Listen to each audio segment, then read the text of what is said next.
Hello, इस question में क्या गिवन है कि let the straight line x equal to b divides the area, divides कर रहा है area enclosed by y equal to 1 minus x का square whole square, y equal to 0 and x equal to 0 into two parts r1, दो parts में जो divide कर रहा है r1 और r2, जहाँ पे r1 का वैल्यू कहाँ से है, r1 के जो ग्राफ बनेगा, पार्ट बनेगा, वहाँ पे x 0 से b तक वैरी करेगा, और जो r2 बनेगा पार्ट, वहाँ पे उसका x का वैल्यू b से 1 तक वैरी करेगा, सच डेट r1 माइनस r2 का वैल्यू क्या गिवन है 1/2। तो बताना है कि b का वैल्यू क्या होगा। तो सबसे पहले हम देखते हैं ग्राफ से, ठीक है, कि क्या बनेगा। अगर हम एक ग्राफ बनाए, ठीक है, तो जो ग्राफ, तो y माइनस क्या है, यहाँ पे हमें y equal to 1 minus x का whole square, y equal to 0 and x equal to 0। तो x एक्सिस हो गया, ये y एक्सिस हो गया। ओके, तो ये क्या डिनोट करेगा, y इक्वल टू 0 का ग्राफ, और ये डिनोट करेगा x इक्वल टू 0 का लाइन। ओके, और एक दूसरा जो ग्राफ बना रहे हैं वो क्या बना रहे हैं, y equal to 1 minus x square. तो ये लेट सपोज इसका ग्राफ बनेगा हमें ये वाला, ठीक है। ये क्या होगा, x इक्वल टू 1 तक, क्योंकि यहाँ पे देखें तो 0 से b और b वैल्यू कर रहा है x इक्वल टू 1 तक, तो 0 से लेकर 1 तक का ही हम ग्राफ बना रहे हैं। ये क्या है, y equal to 1 minus x का होल स्क्वायर का है, ठीक है। ये हो गया 0। अब बोल रहा है कि एक लाइन है x equal to b, x equal to b एक लाइन है। तो सपोज x इक्वल टू एक लाइन है, हम ड्रॉ करते हैं।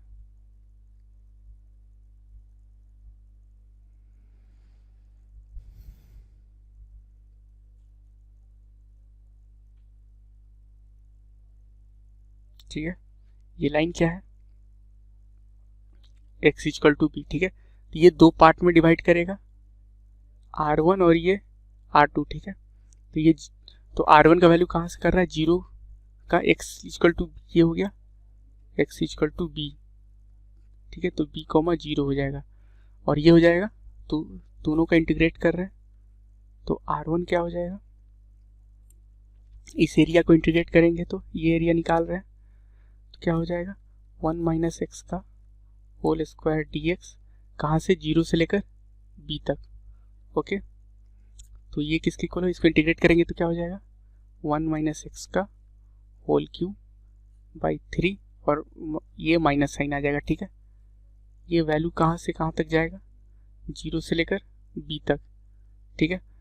तो सबसे पहले b x की जगह b पुट करेंगे तो क्या हो जाएगा 1 माइनस b का क्यूब बाई 3, और माइनस, और फिर माइनस 1 माइनस 0 का क्यूब बाई 3।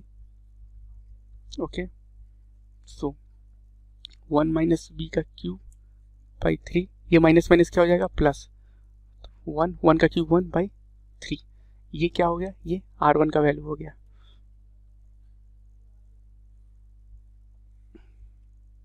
अब हम निकाल रहे हैं r2 क्या हो जाएगा, b से लेकर 1 तक, 1 माइनस एक्स स्क्वायर dx। तो ये क्या हो जाएगा 1 माइनस एक्स का क्यूब बाई 3 माइनस साइन के साथ, ये वेरी करेगा कहाँ से कहाँ तक, b से 1 तक। ओके, इसका वैल्यू होगा b से 1 तक, तो 1 पुट करेंगे तो क्या हो जाएगा माइनस 1 का cube by 3 minus 1 minus b cube by 3। Okay, तो ये क्या हो जाएगा 1 माइनस 0, तो 0 का क्यूब 0 हो जाएगा, ये माइनस माइनस प्लस, तो ये हो जाएगा 1 माइनस b का होल क्यूब बाई 3। अब अकॉर्डिंग टू क्वेश्चन क्या बोल रहा है कि r1 माइनस r2 किसकी इक्वल होना चाहिए 1/4 के, ठीक है। r1 माइनस r2 किसकी इक्वल होना चाहिए 1/4 के। तो इस समय क्या कैसे सोच कि r1 का वैल्यू क्या है 1/3 minus 1 minus b Q by 3, और r2 का है 1 माइनस b का क्यू बाई 3। ओके, ये इक्वल हो जाएगा 1/4 के। तो इसे सॉल्व करते हैं तो क्या हो जाएगा 1 माइनस 2 टाइम्स 1 माइनस बी का क्यूब, ये इक्वल हो जाएगा 3/4 के, 2 टाइम्स, या फिर डायरेक्ट लिखते हैं 1 माइनस बी क्यूब क्या हो जाएगा, ये इधर जाएगा 1/4 और 2 नीचे जाएगा तो ये हो जाएगा 1/2, 1/8 सॉरी, यहाँ पे तो 1/b का वैल्यू क्या होगा 1/2, ओके। सो देयरफॉर b का वैल्यू क्या होगा 1/2, 1/8 को हम क्या लिख सकते हैं 1/2 का cube, okay. So 1 minus B equal to 1/2 हो जाएगा, तो b का वैल्यू क्या है 1/2, हाँ ये होगा मेरा आंसर। तो क्या बताना है b का 1/2, ऑप्शन 2 होगा मेरा answer, option 2। Thank you. Hello friends, हमें क्वेश्चन सोल्व करते हैं। The area bounded by the curves y is equal to x minus one का whole square and y is equal to x plus one का whole square and y is equal to 1/4 is. So हम इसको solve करते हैं तो हमें equation क्या given है, y is equal to x minus one का whole square, y is equal to x plus one का whole square and y is equal to 1/4। तो ये तीन हमारे कर्व्स है, इनके बीच में जो एरिया हमें वो फाइंड आउट करना है। सो हम एक काम करते हैं, सबसे पहले हम देख लेते हैं y is equal to x square का हमारा ग्राफ कैसा होता है। हम ये हमारी वाई एक्सिस हो गई, ये हमारी एक्स एक्सिस हो गई, ये हमारा y is equal to x square का ग्राफ है। अगर हमें बनाना हो यहाँ पे y is equal to x plus one का होल स्क्वायर, सो ये क्या होगा, इसको हम ले सकते हैं x माइनस और -1। तो जो इसकी जो एक्सिस है x के लिए वो आ जाएगी -1, तो यहाँ पे हम इसको यहाँ पे ऐसे ड्रॉ कर सकते हैं, इसको ये आ जाएगी हमारे पास कुछ इस टाइप से आ जाएगा जो हमारा ग्राफ आएगा। और ये पॉइंट हमारा कौन सा होगा, ये -1 पॉइंट होगा। अगर हमें बनाना y is equal to x -1, so हमारा उसका ग्राफ कैसा बन जाएगा, वो कुछ इस टाइप से बनेगा। ये हमारा कौन सा पॉइंट हो जाएगा, +1 हो जाएगा। सो हमने देख लिया कि y is equal to x plus one whole square and y is equal to x minus one whole square का ग्राफ कैसे बनेगा। सो अब हम यहाँ पे अपने इक्वेशन के लिए यहाँ पे फॉर्म करते हैं, तो इसको हम यहाँ पे इरेज कर देंगे। सो अब हम इसका ग्राफ बनाते हैं, तो इसका जो ओरिजिनल ग्राफ बनेगा वो कैसा बनेगा,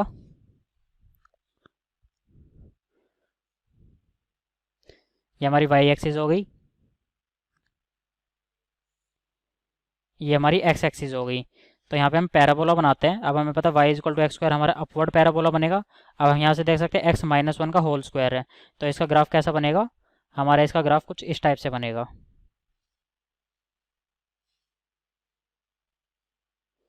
और ये पॉइंट कौन सा हो जाएगा, ये पॉइंट हमारा हो जाएगा 1,0, और ये हो जाएगा y is equal to x -1 का होल स्क्वायर। अब हमें बनाना है y is equal to x plus one का होल स्क्वायर का ग्राफ, तो ये ग्राफ कुछ ऐसा बनेगा हमारा।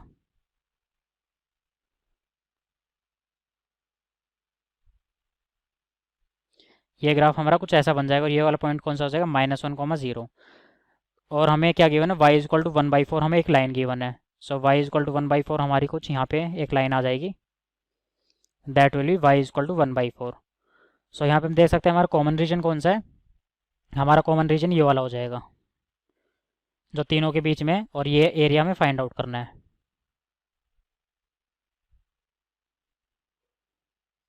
सो हम इनके पॉइंट्स मार्क कर लेते हैं। हम इस पॉइंट को P एज्यूम कर लेते हैं, इस पॉइंट को हम R एज्यूम कर लेते हैं, और इस पॉइंट को हम Q एज्यूम कर लेते हैं। तो ये एक ट्राइंगल शेप का बन जाएगा PQR। अब हम एक काम करते हैं, इन पॉइंट्स को भी फाइंड आउट कर लेते हैं। तो दोनों को सॉल्व करते हैं, y is equal to 1/4 and y is equal to x -1 का होल स्क्वायर। सो यहाँ से हमारे पास क्या हो जाएगा, y is equal to 1/4 and y is equal to x -1 का होल स्क्वायर। तो ये कितना आ जाएगा, 1/4 इज इक्वल टू एक्स -1 का होल स्क्वायर, या हम बोल सकते हैं एक्स -1 की वैल्यू आ जाएगी ± 1/2, या हमारी x की वैल्यू कितनी आ जाएगी, 1 ± 1/2, that will be equal to 1/2 and ये कितना आ जाएगा, 3/2। सो ये पॉइंट, ये हम ये देख सकते हैं, ये पॉइंट हमारा क्या 1 है, तो ये हमारा 3/2 तो हो ही नहीं सकता, क्योंकि 3/2 की वैल्यू 1.5 होती है। तो ये पॉइंट हमारा क्या हो जाएगा, 1/2 हो जाएगा। तो यहाँ पे हम ले सकते हैं 1/2, 0, और इस पॉइंट को जब हम फाइंड आउट करेंगे तो ये पॉइंट हमारा क्या आ जाएगा, -1/2, 0। और हम ऐसे भी इसको एस्टिमेट कर सकते हैं क्योंकि ये दोनों कर्व्स हमारे सिमेट्रिक है। सो ये पॉइंट हमारा -1/2, 0 हो जाएगा। अब हम देख सकते हैं इस पॉइंट को हम यहाँ पे एस मान लेते हैं। तो जो हमारा PRS is equal to PQS है, क्योंकि ड्यू टू सिमेट्री ये दोनों एरियाज हमारे सेम हो जाएंगे। तो हम यहाँ पे क्या लिख सकते हैं? अब हम यहाँ पे क्या लिख सकते हैं? एरिया ऑफ PRS को हम क्या लिख सकते हैं? 2 टाइम्स ऑफ, या हम यहाँ पे बोल सकते हैं PRQ की वैल्यू कितनी हो जाएगी? 2 times of PRS is equal to area of PQR हो जाएगा यहाँ पे। इस कॉन्सेप्ट को हम यूज़ करेंगे कि जो ये वाला एरिया है ये हमारा ट्वाइस ऑफ इसका जो एरिया है वो हाफ हो जाएगा एरिया टोटल एरिया का। यहाँ पे हम क्या लिख सकते हैं? यहाँ पे हम स्ट्रिप एज्यूम कर लेते हैं। यहाँ पे ये हमारा कर्व है y इक्वल टू x-1 का होल स्क्वायर। ये हमारी एक स्ट्रिप हो जाएगी dx लेंथ की, dx लेंथ की एक स्ट्रिप हो जाएगी। तो हमारा रिक्वायर्ड एरिया क्या हो जाएगा? हम यहाँ पे डायरेक्टली लिखते हैं required area is equal to 2 times of integration of, यहाँ पे क्या आ जाएगा y dx आ जाएगा। और x हमारा कहाँ से कहाँ तक चेंज हो रहा है? x हमारा चेंज हो रहा है, यहाँ से देख सकते हैं x हमारा चेंज हो रहा है यहाँ से 0 to 1/2 तक। यहाँ पे ले सकते हैं 0 to 1/2। अब हम देख सकते हैं हमको एरिया अपर का हमें फाइंड आउट करना है और ये वाला हमें माइनस कर देना है। नीचे वाला जो यहाँ से ये वाला ट्रायंगल रेक्टेंगल का जो एरिया है ये हमें माइनस करना है। तो इसको क्या ले सकते हैं? 2 टाइम्स ऑफ इंटीग्रेशन 0 to 1/2, और y क्या है हमारा? y को हम ले सकते हैं x-1 का होल स्क्वायर। तो यहाँ पे आ जाएगा x-1 का होल स्क्वायर माइनस ऑफ, अभी इस y की इक्वेशन क्या है? 1/4। तो ये हम सब्ट्रैक्ट करेंगे जो इसके नीचे का एरिया है, क्योंकि हमें पता है अगर हम कर्व के अंडर पूरा एरिया फाइंड आउट करेंगे तो ये हमारा पूरा एरिया हमारे पास आ जाएगा, पर हमें अपर वाला एरिया चाहिए। इसके लिए क्या करेंगे? हम नीचे वाला रेक्टेंगल हम माइनस कर देंगे। ये हमारा ये इक्वेशन आ जाएगी इंटू dx। अब हम क्या करते इंटीग्रेट कर लेते हैं। अब हमें पता है x⁴n dx का इसका इंटीग्रेशन क्या होता है? x⁴n+1 upon n+1 plus c। इसको हम कैसे ले सकते हैं? 2 टाइम्स ऑफ, यहाँ पे आ जाएगा x-1, इसकी एक पावर इंक्रीज हो जाएगी upon new power -1/4 times of x, और लिमिट्स है 0 to 1/2। तो डायरेक्टली हम लिमिट्स पुट कर देते हैं अब 2 टाइम्स ऑफ, यहाँ पे क्या आ जाएगा हमारे पास 1/2 -1, तो कितना आ जाएगा? -1/2। -1/2 का होल क्यूब कितना हो जाएगा? -1/8 इंटू 1/3 -1/4 इंटू 1/2। अब हम 0 पुट कर देते हैं, तो 0 पुट करेंगे तो हमारे पास क्या आएगा? -1/3 आ जाएगा, -0 आ जाएगा। इसको सोल्व करते हैं 2 इंटू ये कितना आ जाएगा? -1/24 -1/8 प्लस 1/3 आ जाएगा। हमारे पास क्या आएगा? Equals to 2 times of, LCM हमारा 24 आ जाएगा, तो यहाँ पे क्या आएगा? -1 माइनस ऑफ 3 प्लस 8 आ जाएगा। तो 8 - 4 कितना होता है? 4। 2 इंटू 4/24, तो 2 4 जा 8, 8/24 that will be equal to 1/3 square units. ये हमारा आंसर हो जाएगा final. Okay, thank you. In this question, area bounded by the curve y is equals to kx cube, kx square and x is equal to ky square is 1. The value of k is where k greater than 0 है। तो ये JEE Mains 2019 में 10 जनवरी को shift 1 में पूछा हुआ question है। तो area bounded bye these two curves हमें फाइंड आउट करना है। तो सबसे पहले हम इसका इंटरसेक्शन पॉइंट फाइंड आउट करते हैं। y is equals to kx square and second curve है x is equals to ky square. तो यहाँ से हमारे पास क्या हो जाएगा कि इसमें x इज इक्वल्स टू के वाई स्क्वायर, और वाई स्क्वायर की वैल्यू क्या हो जाएगी हमारा? वाई के एक्स स्क्वायर, तो ये क्या हो जाएगा? K square x raised to power 4। तो यहाँ से हमारे पास एक एक्स कैंसिल आउट होगा, तो एक्स क्यूब की वैल्यू क्या होगी? 1 अपॉन के का होल क्यूब। ओके, तो एक्स की वैल्यू क्या हो जाएगी? 1/k हो जाएगा। ठीक है, तो यहाँ से 1/k कॉमा वाई की वैल्यू क्या हो जाएगी? एक्स की वैल्यू ये होगी। 1/k स्क्वायर, तो यहाँ से y की वैल्यू क्या आ जाएगी 1/k। ठीक है, तो यहाँ से हमारे पास इसका कर्व क्या हो जाएगा, कर्व हम ड्रॉ करते हैं। देखो तो इंटरसेक्शन पॉइंट क्या है 1/k, 1/k। ठीक है, तो यहाँ से हमारे पास क्या हो जाएगा, so this is equals to, तो यहाँ कर्व क्या हो जाएगा हमारे पास, कर्व आ जाएगा y is equals to k। तो यहाँ से कर्व क्या हो जाएगा, तो एक कर्व है हमारे पास y is equal to kx square, तो हमारे पास ये वाला कर्व हो जाएगा। ठीक है, और second curve x equal to kx square, तो इसका इंटरसेक्शन पॉइंट 1/k, 1/k है। ठीक है, तो इसके दोनों के बाउंडेड एरिया, ये एरिया हमें फाइंड आउट करना है। तो ये एरिया कितना हो जाएगा, तो यहाँ से हमारे पास area bounded by this two curves क्या हो जाएगा, एरिया a इक्वल्स टू, कहाँ से कहाँ है 0 से 1/k तक, 0 से 1/k तक किसका हो जाएगा, ऊपर सबसे ऊपर किसका, ये एरिया किसका है, इसका ये एरिया है हमारे पास x equal to ky square. तो यहाँ से y की वैल्यू क्या हो जाएगी x/k का स्क्वायर रूट, तो इसका एरिया माइनस इसका एरिया माइनस कर देंगे हम y equal to kx square का, तो यहाँ से क्या हो जाएगा स्क्वायर रूट ऑफ x/k और माइनस kx स्क्वायर, इसका एरिया माइनस कर देंगे dx 0 से 1/k तक। तो यहाँ से रूट x का इंटीग्रल क्या होगा, x⁴ 3/2 और अपॉन 3/2 और अपॉन में ये ऊपर 2 हो जाएगा और अब 1/√k। ठीक है, माइनस kx³ हो जाएगा और फ्रॉम लिमिट 0 टू 1/k तक। ठीक है, तो इसमें 1/k वैल्यू पुट करते हैं अपर लिमिट, देखो अपर लिमिट पुट करेंगे 1/k, तो क्या हो जाएगा 2/3√k और यहाँ से 1/k√k हो जाएगा, k⁴ माइनस इसमें √k पुट करेंगे k अपॉन में 3k³ और माइनस 0 पर 0 हो जाएगा।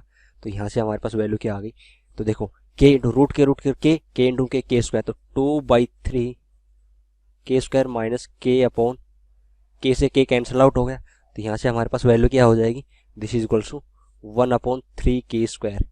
तो 3k स्क्वायर कॉमन लेंगे, एलसीएम लेंगे, तो यहाँ से क्या हो जाएगा 1/3k स्क्वायर और ये एरिया हमें दे रखा है 1, क्या दे रखा है 1, क्वेश्चन में दे रखा है कि ये एरिया है 1, तो वैल्यू ऑफ k क्या होगी, k है पॉजिटिव है।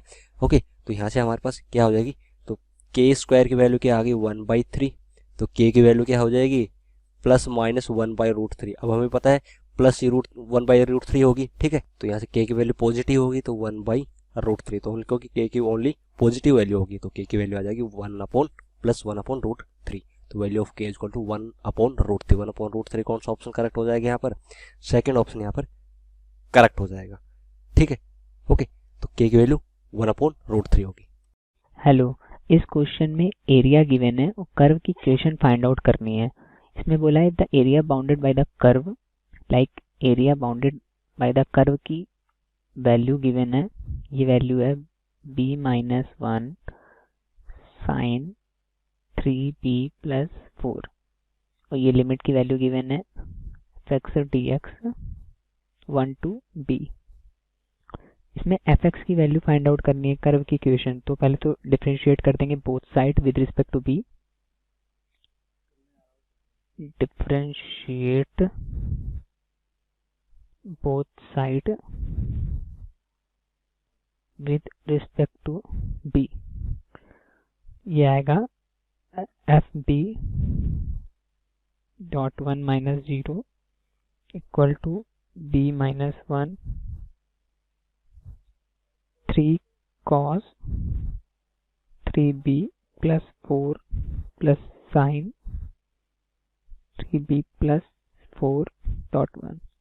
डिफरेंशिएट के बाद ये आएगा फंक्शन, इसको लिखेंगे fb equal to 3b-1 cos 3b+4 plus sin 3b+4। अब b को x से रिप्लेस कर देंगे तो हम लोग का fx फंक्शन फाइंड आउट हो जाएगा, जो कि होगा 3x-1 cos 3x+4 plus sin 3x+4। ये इसका फाइनल आंसर होगा। कर्व की इक्वेशन फाइंड आउट करनी थी इस क्वेश्चन में, जो कि ये होगी। Okay. Hello students, the slope of the tangent to a curve where y is equals to f of x at x and f of x is 2x plus 1 if the curve passes through the point 1 and 2, then the area of the region bounded by the curve. So the x-axis and the line x is equal to 1. So here is some given option also, and we have to tell that which one is correct option. Okay, so let's understand first question again. That is the slope of tangent to a curve. There is a slope of tangent of a curve which is y is equal to fx at this point, and this point is this. Okay, if the curve passes through the point this, if that curve which is here passes through this point, then the area of the region bounded by the curve, the axis in the line x is equal to 1. Okay, so we'll have to tell that which one is correct option. So here we'll have to tell that x-axis in the line x is equal to 1 is what? Okay, so what we have given is 2x plus 1. Now after the differentiable, from here what we will get is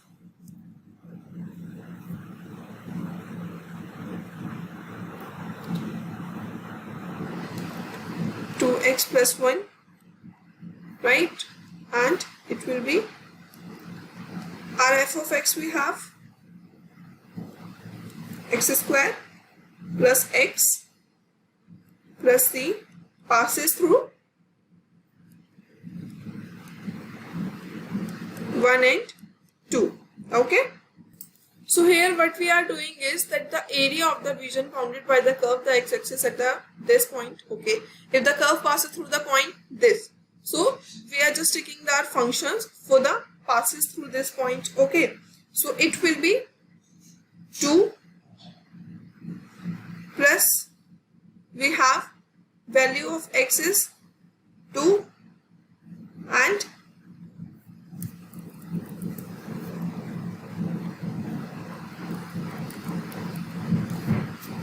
plus c, where c is equal to 0. Now it will be equal to 0, right? So fx is equal to x square x. What we have given is that f of x is equal to x square plus x also here. So in this situation what we will do is that it will be something like this, x square plus x after differentiable, the value will be here is 1 by 3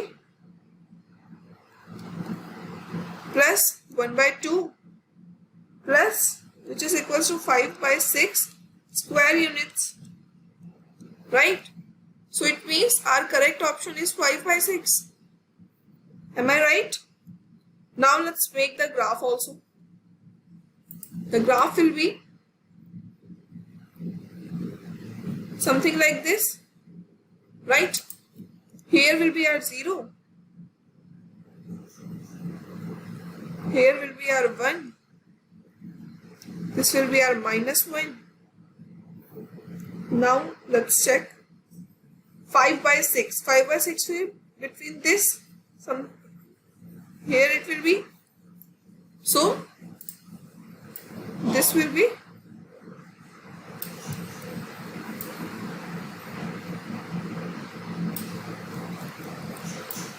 5 by 6, right? Now, so the our curve will be in which position? It will be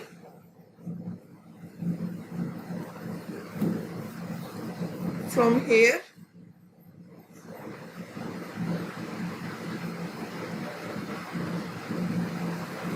right? So the curve we will have is this portion we have. Okay, I hope you understood it very well. Thank you. हमारा question है if the line x equals to alpha divides the area of region r equals to x y element of r2 x cube less than equals to y less than equals to x and x is lying between 0 and 1 into two equal parts, then इस question में कहा है कि अगर line x is equals to alpha हमें given region, हमारे given region को divide करती है दो इक्वल पार्ट्स में, तो हमें अल्फा के बीच में रिलेशन बताना है। तो इसके लिए सबसे पहले मैंने यहाँ पर रीजन का कर्व बना लिया है, एक y equals to x cube और y इक्वल्स टू एक्स का कर्व फॉर्म कर दिया है।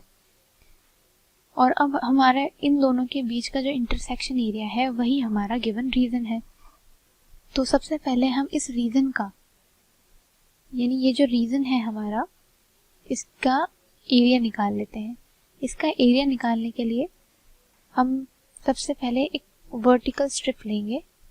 वर्टिकल स्ट्रिप, तो ये जो इसके नीचे वाला पोर्शन है, इस पर जो y की वैल्यू होगी वो होगी y equals to x cube, क्योंकि ये कर्व कौन सा है, y equals to x cube.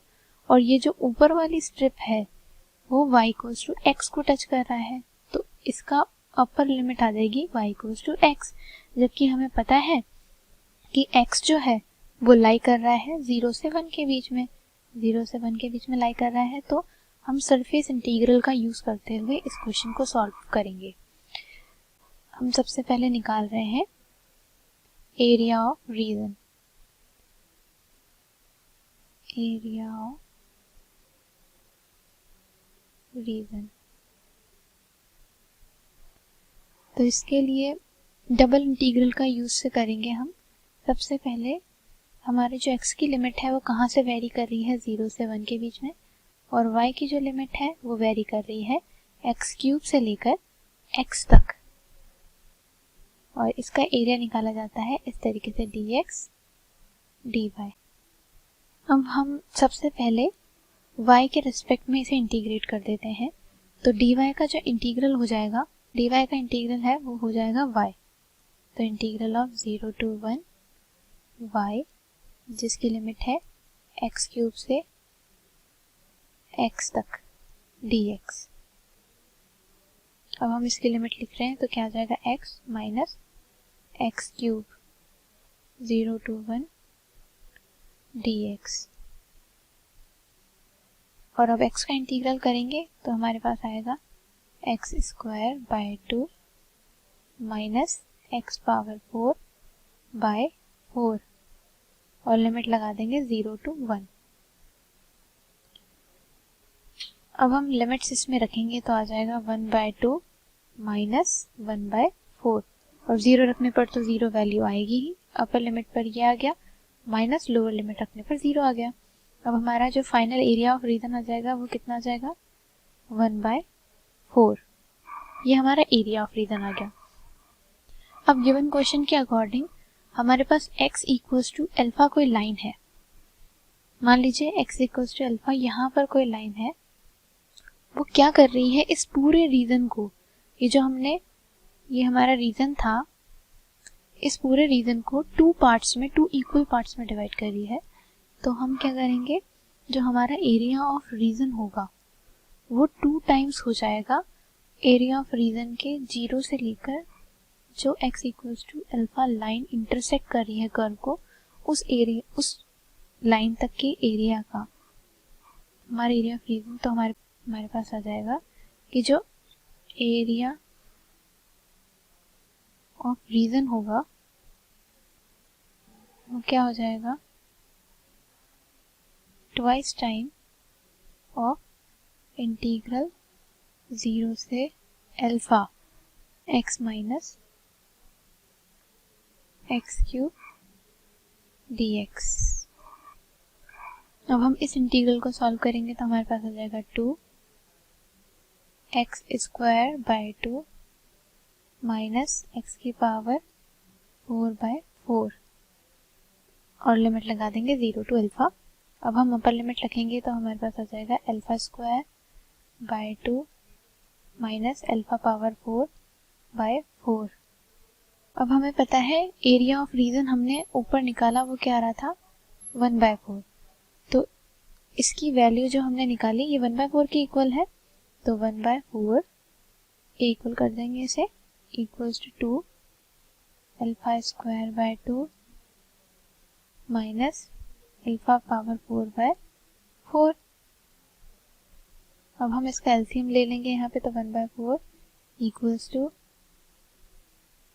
2 into 2 alpha square minus alpha power 4 upon 4, और ये 4 से 4 कैंसिल हो जाएगा, तो हमारे पास क्या आ जाएगा, 4 alpha square minus 2 alpha power 4 equals to 1.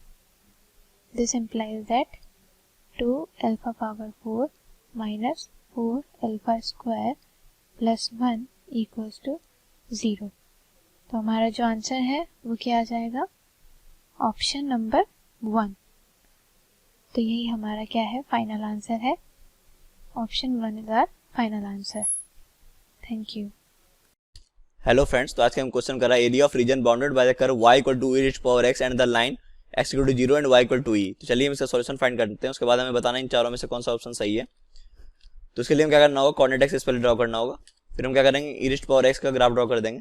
तो ये हमारा कुछ e⁻x का ग्राफ कुछ इस तरह से हो जाएगा. ये हमारा माइनस इन्फिनिटी तक जाएगा. ये पॉइंट, चलिए इस पॉइंट को बाद में निकालते हैं. फिर हम क्या करेंगे? ये हमारा आगे और कर देता हूँ.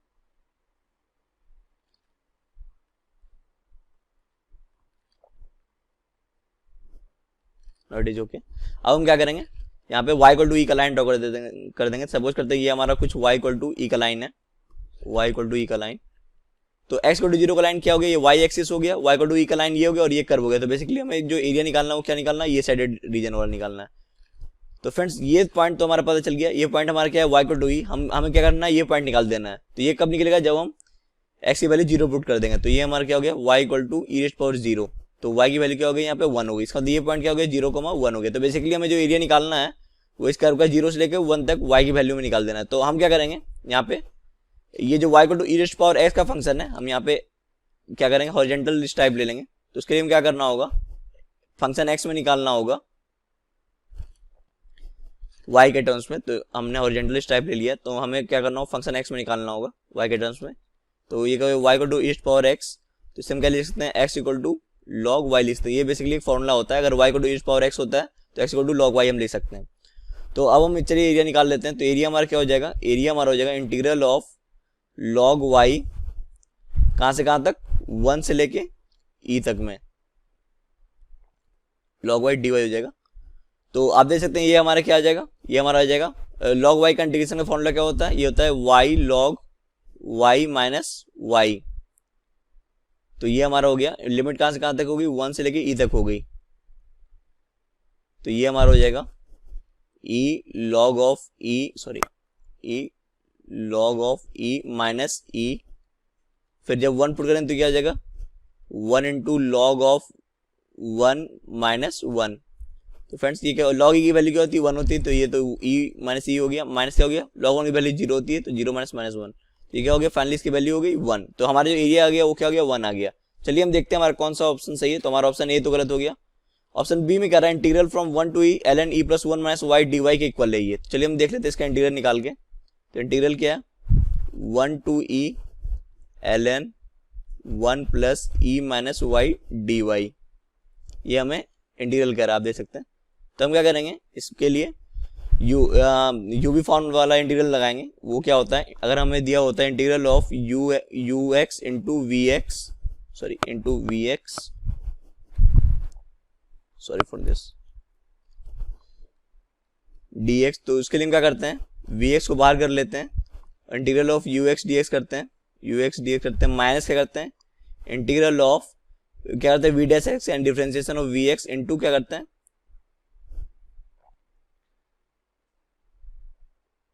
या फिर एक काम करता हूं, इससे ये थोड़ा लेंदी हो जाएगा. सब्स्टिट्यूशन मेथड का यूज कर लेता हूं. सॉरी, हम क्या करेंगे? 1 प्लस e माइनस y को t पुट कर देंगे. तो और दोनों साइड डिफरेंशिएट कर देंगे. तो ये क्या हो जाएगा? माइनस dy इक्वल टू क्या हो जाएगा? dt हो जाएगा.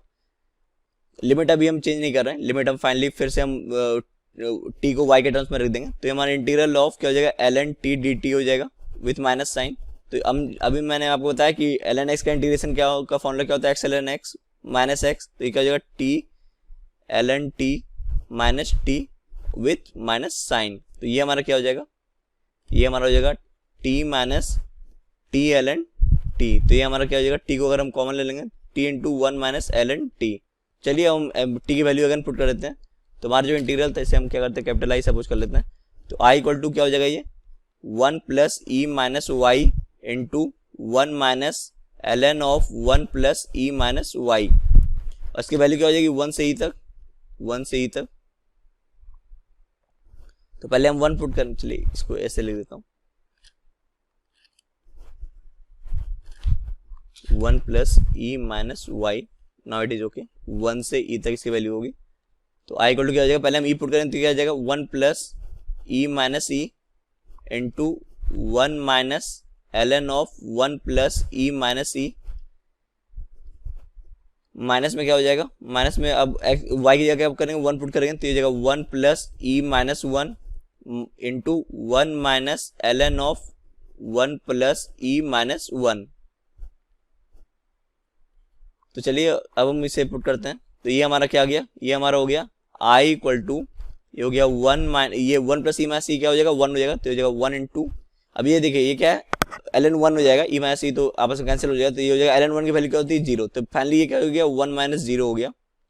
माइनस क्या करेंगे, अब इसकी वैल्यू निकालते हैं, ये प्लस 1 एंड माइनस 1 कैंसिल हो जाएगा, तो ये क्या जाएगा ई इंटू क्या आ जाएगा, ये ई इंटू आ जाएगा 1 माइनस, सॉरी ये स्मॉल ब्रैकेट होगा आगे बिग कर्ली ब्रैकेट, ये हो जाएगा ई इंटू 1 माइनस, ये प्लस 1 माइनस 1 कैसे हो जाएगा ln की वैल्यू क्या होती है 1 होती है, तो ये फाइनली क्या हो जाएगा 1 माइनस 1, तो हमारा जो क्या हो गया फाइनली क्या हो जाएगा 1 माइनस 0 हो जाएगा, इसकी वैल्यू क्या हो जाएगी 1। इसका मतलब क्या हो गया, ये i जो है ये इसके इक्वल है क्योंकि हमारी एरिया की वैल्यू क्या हो रही है 1, इसका मतलब हमारा ऑप्शन बी सही हो जाएगा।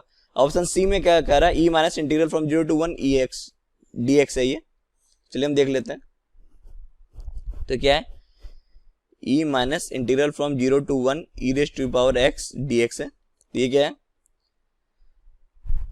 ये हमारा है ई माइनस ई पावर एक्स का इंटीग्रेशन फॉर्मूला ई पावर एक्स होता है, तो ये हो गया ई पावर एक्स, लिमिट कहाँ 0 to 1 तक, तो इसकी वैल्यू क्या हो जाएगी ई माइनस 1 क्योंकि ई पावर 0 की वैल्यू 1 होती है, तो ये इसकी वैल्यू होगी 1। तो इसका मतलब क्या हो गया हमारा, ये भी पार्ट सही हो गया। अब फ्रेंड्स ये कह रहा है integral from 0 to e ln y dy, तो फ्रेंड्स आप देख सकते हैं कि हमारा जो ln y मतलब log y था वो क्या था 1 to e था, ना कि 0 to e था, इसका मतलब क्या हो गया हमारा ऑप्शन डी गलत हो गया, तो हमारा ऑप्शन बी और सी सही हो जाएंगे, ऑप्शन ए एंड डी गलत हो जाएंगे। Thank you.